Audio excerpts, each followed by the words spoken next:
We've been talking a lot about wildfires this week as PG&E shut down power for thousands of customers to reduce the risk of wildfires. And we could all use a refresher course on what to do in the event of an emergency evacuation. So important. Sabrina Silva is live in Carmichael with some experts here to help. Good morning to you.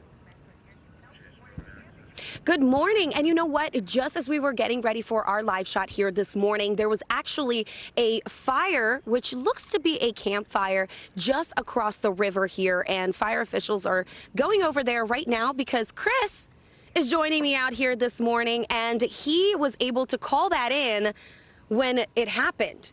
That was, I mean, we're out here talking about wildfires, and next thing you know, it's happening right behind us.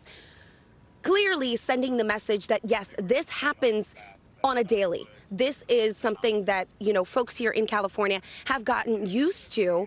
But for folks that do not live here, they're not used to that. So what do they do in an event of a situation like that? The biggest thing is we like to use the Ready, Set, Go program. So be ready. Have your stuff set up to go, and then when you get that evacuation order, leave. That means that you have some clothing, some food, credit cards, stuff to sustain yourself for at least 2 to 3 days. And when you get that evacuation order, know 2 evacuation routes and get out of town.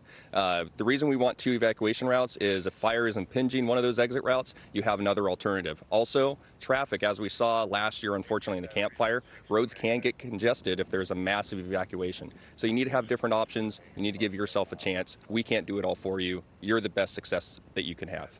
And now we actually are going to go and talk to one of the residents here. And he was here when a fire erupted in this area. Now tell me, you know, what did you see? What was it like? And what was the first thing that popped into your head? Well, we were awoke.